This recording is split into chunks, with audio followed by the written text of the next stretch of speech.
Hello friends, welcome to my channel garden and gardening. पूरा garden देखिए अब इस तरह से फैला हुआ है और इनको सेट करने में काफ़ी टाइम लगने वाला है और इसी की वजह से कोई भी वीडियो भी नहीं मैं बना पा रही हूँ, आपके साथ शेयर नहीं कर पा रही हूँ और बहुत ज़्यादा टाइम निकलता जा रहा है क्योंकि अभी आज तो यहाँ पे पेंट का ही काम चल रहा है। तो इनको अभी एक ही जगह उठा के रखा गया है, तो मैंने सोचा इनमें से ही कुछ पौधे देख लेते हैं जिनमें मुझे काम करना है, क्योंकि जब पौधे रखे रहते हैं और उन पे ध्यान नहीं जाता है, लेकिन इस तरह से जब सभी पौधों को हटाया जाता है, उनकी जगह से दूसरी जगह रखा जाता है, तब पता चलता है कि कौन से पौधे में क्या कमी है। अभी यहाँ पे देखिए कृष्ण कमल का मेरे पास पौधा लगा हुआ है जो कि कटिंग से तैयार पौधा है और इस पे किसी भी तरह की कोई बढ़त नहीं मुझे दिखाई दे रही थी। तो मैंने सोचा इसमें थोड़ा सा लावा गोबर की खाद डाल देते हैं, फर्टिलाइज़र, जिससे अभी इसके फ्लावर आने का टाइम है तो ये इस पर फ्लावरिंग होने लगे। लेकिन जैसे ही मैंने गमले की गुड़ाई की तो ढेर सारी गांठें बनी हुई थी जड़ों में और बहुत ज़्यादा मेरे गार्डन में अब ये प्रॉब्लम देखने को मिल रही है। किस कारण से हो रहा है, क्यों हो रहा है, मुझे नहीं पता। और काफ़ी गुड़हल के भी 3-4 पौधे ऐसे थे जिनकी जड़ों में गांठें बनी हुई थी। तो यहाँ पे फिर मैंने केमिकल का सहारा लिया, नीम खली वगैरह मैंने डाला तो कोई खासा रिज़ल्ट मुझे नहीं मिला। तो मैंने फिर ये दवा मंगवाई है और मुझे ये बीज भंडार से मिला है। मैंने अब पूरी प्रॉब्लम बताई कि गमलों में किस तरह से गांठें बन रही हैं।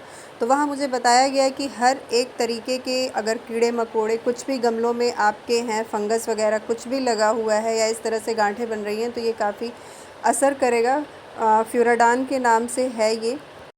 तो इसको डालती हूँ और देखती हूँ क्या रिज़ल्ट रहता है। अभी 1 हफ़्ते पहले मैंने 2 गुड़हल के पौधों में भी इसको डाला है और बारीक टुकड़ों में है, क्रिस्टल टाइप का है ये। जिस तरह से एप्सम सॉल्ट होते हैं वैसे ही है, कलर इनका ब्लू है। तो मैं इसमें अब 1 चम्मच से 2 चम्मच के लगभग डालूँगी। 1 चम्मच डालूँगी क्योंकि बहुत बड़ा गमला नहीं है और मिट्टी भी बहुत ज़्यादा नहीं है।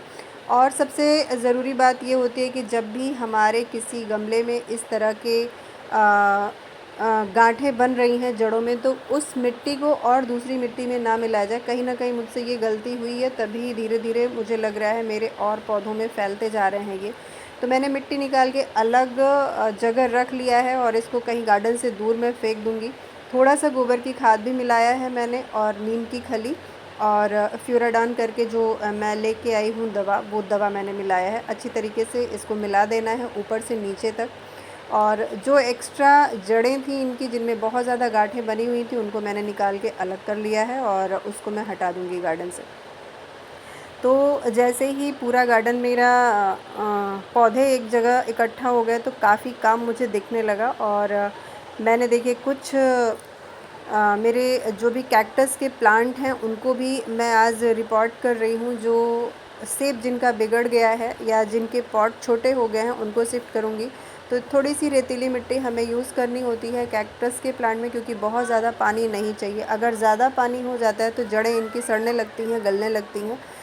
तो उसको मैं लगाऊंगी। और एक तुलसी जी का पौधा मुझे लगाना है, वो मैं ढूंढ रही हूँ कि कहाँ से अच्छा पौधा मिल जाए। और ये जो पुरानी मिट्टी है इसका भी यूज़ मैं कर लूँगी। तो यहाँ पे देखिए गमला खाली था, मिट्टी मैंने निकाल लिया है और इस मिट्टी में मिलाऊंगी थोड़ा सा गोबर की खाद और इसी में मैं तुलसी जी के पौधे को लगाऊंगी। ढेरों तुलसी उगाती हैं बारिशों में। अगर एक पौधा भी आपके गार्डन में लगा हुआ है तो आप लगाना चाहते हैं इस मौसम में लगा सकते हैं, क्योंकि आगे आने वाले टाइम में कार्तिक मास शुरू हो जाएगा। फिर दीपक वगैरह जलाया जाता है लगातार 1 महीने तक। तो मैंने इस तरह से देखिए इसमें लगा लिया है। पिछले साल मैंने लगाया था तो पौधा मेरा ख़राब हो गया था, क्योंकि इस सेरेमिक के पॉट में तुलसी जी थोड़ा सा मुझे लगता है उतने अच्छे से नहीं चल पाती हैं। और यहाँ पे ये कटिंग से तैयार पौधा है हाइब्रिड हिबिस्कस का, कलर मुझे याद नहीं है।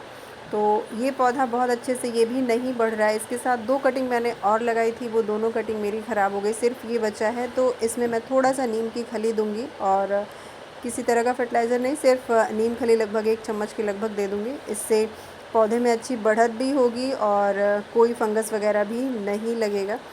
तो इस तरह से देखिए छोटे छोटे से काम ढेरों निकल आए हैं। और उसके बाद जो भी मेरे पास कैक्टस के प्लांट थे उसको मैंने रिपोर्ट कर लिया। यहाँ पे एक छोटा सा पॉट मेरे पास टूटा हुआ था मिट्टी का, तो मैंने सोचा इसी में कुछ एक कैक्टस लगा देती हूँ। आगे जब वो पौधा लग जाएगा, सेट हो जाएगा तो काफ़ी खूबसूरत लगता है। मैंने इस तरह से गमले तैयार किए हैं। तो यहाँ पे टूटे हुए जो टुकड़े हैं उनसे इस गमले को शेप दे रही हूँ और उसी में मैं पीनट कैक्टस लगाऊंगी। पीनट कैक्टस को बहुत कम पानी चाहिए। अगर पानी ज़्यादा हो जाता है तो वो ख़राब हो जाते हैं पौधे। तो इस तरह के गमलों में हम कैक्टस के प्लांट लगा सकते हैं जिसमें पानी दें और पानी रुके नहीं, पानी नीचे की तरफ निकल जाए। तो यहाँ पे देखिए मैंने कुछ इस तरह से लगा दिया है। बाकी और भी जो मेरे पौधे हैं कैक्टस के, जिनके पॉट छोटे हैं, उनको बड़े पॉट में शिफ्ट करूँगी, क्योंकि जिस कॉर्नर में इनको रखा गया था वो वहाँ पे पेंट हो गया है। तो सबसे पहले मैं छोटे छोटे पॉट्स में जो ये लगे हुए हैं पौधे, इन्हीं को सेट करूँगी। इस वजह से इनको आज तैयार कर ले रही हूँ। तो जैसे देखिए ये पॉट बहुत ज़्यादा छोटा हो रखा है और इसमें ये कितनी ज़्यादा ग्रोथ ले रखे हैं। कुछ इसमें से ब्रांचेस इसकी सड़ने भी लगी हैं, तो इसको अब बड़े पॉट की ज़रूरत है। और इन पौधों में आप लगभग 50% मिट्टी, 50% के लगभग आप रेत ज़रूर रखिए, नहीं तो पौधे बहुत तेज़ी से सड़ते हैं। बाकी पर्सलेन वगैरह जो है धीरे धीरे मैं इन सब पौधों को हटा रही हूँ और हटाने के बाद मिट्टी अच्छी तरीके से सुखा लेंगे तो फिर सर्दियों में जो भी फ्लावर प्लांट हमें लगाने होते हैं बहुत अच्छे से वो चलते हैं। कुछ और काम मैंने किया है, ढेरों छोटे छोटे से काम निकल आए हैं। तो यहाँ पे ये रेतीली मिट्टी है। अब इसमें थोड़ा सा मैं और रेत मिला के 1-2 दिन में जो मेरे अडेनियम के और पौधे हैं उनको रिपोर्ट करना है। यहाँ पे देखिए ये बनी कैक्टस है और ये भी एक कैक्टस है। इन सब की कटिंग मैंने लगाई है। और एक ये शंख प्लांटर है, इसमें तुलसी जी लगाई है। आप मंदिर में उठा के रख सकते हैं पूजा पाठ के समय।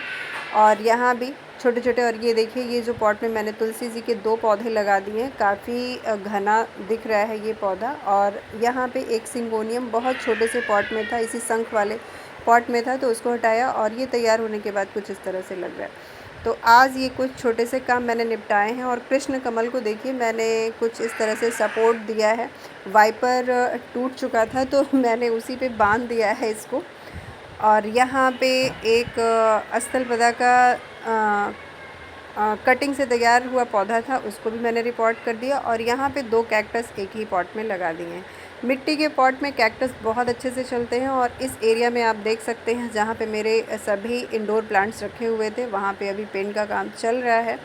स्टैंड वगैरह भी मैंने सोचा है पेंट करूँगी। तो देखते हैं, अगर टाइम मिलता है तब तो मैं इन स्टैंड को पेंट करवाऊंगी, नहीं तो इसको ऐसे ही रख दूंगी, क्योंकि बहुत ज़्यादा टाइम हो जा रहा है और धीरे धीरे दिवाली नज़दीक आ रही है। तो आज ये था मेरा गार्डन का वर्क।